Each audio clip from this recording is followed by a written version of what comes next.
ಎಲ್ಲರಿಗೂ ನಮಸ್ಕಾರ. ನಾನು ನಿಮ್ಮ ಚೆನ್ನ. ಈ ಒಂದು ವಿಡಿಯೋದಲ್ಲಿ ಸ್ವಾತಂತ್ರ್ಯ ದಿನಾಚರಣೆಗೆ ಸಂಬಂಧಿಸಿರ್ತಕ್ಕಂತಹ ನಮ್ಮ ಬಾವುಟ ಅಂತಕ್ಕಂಥ ಒಂದು ಕವನವನ್ನ ಇಲ್ಲಿ ಬರಿತಾ ಇದೀವಿ. ಹಾಗಾದ್ರೆ ಈ ಒಂದು ಕವನ ಅಂತಕ್ಕಂಥ ನಿಮಗೆ ಇಷ್ಟವಾದ್ರೆ ಒಂದು ಲೈಕ್ ಅನೇಕ ವಿಡಿಯೋದಲ್ಲಿ ಪ್ರೋತ್ಸಾಹ ತುಂಬಾ ಸಿಗುತ್ತೆ. ಇನ್ನೊಬ್ರು ಶೇರ್ ಸಾಧ್ಯ ಇಂಥ ಅನೇಕ ವಿಡಿಯೋಗಳ ಚಾನಲ್ ಸಬ್ಸ್ಕ್ರೈಬ್ ಆಗಿ. ಹಾಗೆ ನೀವು ಹೆಚ್ಚಿನ ಒಂದು ಕವನಗಳು ಬೇಕಾ ಕಾಮೆಂಟ್ ಮಾಡಿ ಎಸ್ ಅಂತೇಳಿ ಆಗ ಹೆಚ್ಚಿನ ಕವನಗಳು ಮಾಡ್ಲಿಕ್ಕೆ ನಾನು ಪ್ರಯತ್ನ ಪಡ್ತೇನೆ. ಹಾಗಾದ್ರೆ ಈ ಒಂದು ಕವನ ಯಾವ ರೀತಿ ಓದ್ಬೇಕು ಅದನ್ನು ತಿಳಿಸ್ತಾ ಹೋಗ್ತೇನೆ, ಬನ್ನಿ. ಈ ಒಂದು ಕವನ ಓದಿರುವ ಸೂಚನೆ ಯಾವ ರೀತಿ ಓದಬೇಕು ಅಂತಕ್ಕಂಥ ನಾನು ತಿಳಿಸ್ತಾ ಹೋಗ್ತೇನೆ. ಮೊದಲು ಏನ್ ಮಾಡ್ತೀರಾ ಅಂದ್ರೆ ಒಂದು ಪೇಜಿಯಲ್ಲಿ ಒಂದು ಪುಟದಲ್ಲಿ ಈ ಎಲ್ಲಾ ಕವನಗಳನ್ನು ಬರಿತಾ ಹೋಗಿ ಬರ್ ನಂತರ ಏನ್ ಮಾಡ್ತೀರಾ ಅಂತಂದ್ರಿಗಿನ ಓದುವಾಗ ನನ್ನ ಕವನದ ಶೀರ್ಷಿಕೆ ನಮ್ಮ ಬಾವುಟ ಅಂತಕ್ಕಂಥದ್ದು ಮೊದಲು ಹೇಳಿ.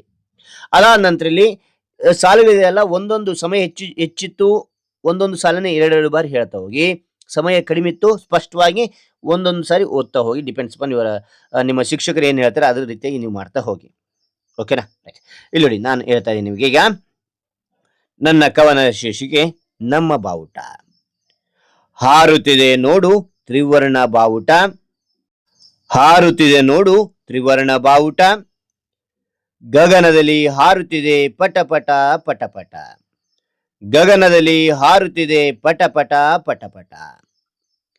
ಕೇಸರಿ ಧೈರ್ಯದ ಬೆಳಕು ತೋರುತ್ತದೆ, ಕೇಸರಿ ಧೈರ್ಯದ ಬೆಳಕು ತೋರುತ್ತದೆ, ಕೇಸರಿ ಧೈರ್ಯದ ಬೆಳಕು ತೋರುತ್ತದೆ. ಬಿಳಿ ಬಿಳಿ ಶಾಂತಿಯ ಸಂದೇಶ ಸಾರುತ್ತದೆ.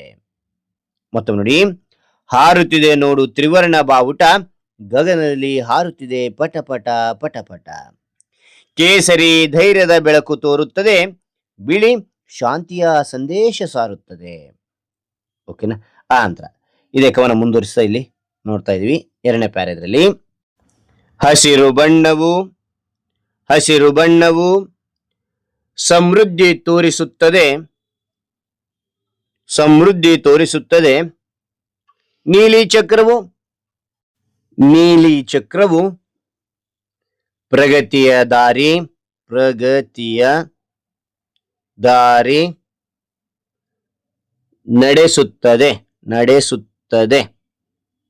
ನಡೆಸುತ್ತದೆ.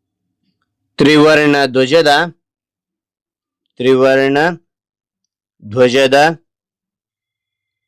ಗೌರವ ಕಾಪಾಡೋಣ,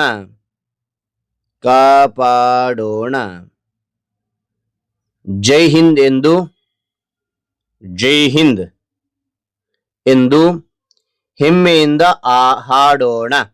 ಮತ್ತು ನೋಡಿ, ಈ ಪ್ಯಾರನ್ ಹೇಳ್ಕೊಡ್ತೇನೆ ನಿಮಗೆ. ಹಸಿರು ಬಣ್ಣವು ಸಮೃದ್ಧಿ ತೋರಿಸುತ್ತದೆ, ನೀಲಿ ಚಕ್ರವು ಪ್ರಗತಿಯ ದಾರಿ ನಡೆಸುತ್ತದೆ, ತ್ರಿವರ್ಣ ಧ್ವಜದ ಗೌರವ ಕಾಪಾಡೋಣ, ಜೈ ಹಿಂದ್ ಎಂದು ಹೆಮ್ಮೆಯಿಂದ ಹಾಡೋಣ. ಈಗ ಕೊನೆಯ ಮೂರನೇ ಪ್ಯಾರ, ಇದು ಕೊನೆಯ ಪ್ಯಾರ. ದೇಶದ ಏಕತೆಯ ಸಂಕೇತ ಈ ಧ್ವಜ, ದೇಶದ ಏಕತೆಯ ಸಂಕೇತ ಈ ಧ್ವಜ, ಭಾರತದ ಹೆಮ್ಮೆಯ ಪ್ರತೀಕ, ಭಾರತದ ಹೆಮ್ಮೆಯ ಪ್ರತೀಕ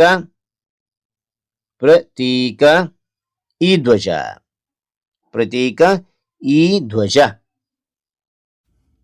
ಧ್ವಜ, ಆಯ್ತಾ? ಇದರಲ್ಲಿ ಮೂರನೇ ಸಾಲು. ದೇಶಕ್ಕಾಗಿ ನಾವೆಲ್ಲರೂ ಒಂದಾಗಿ ನಿಲ್ಲೋಣ,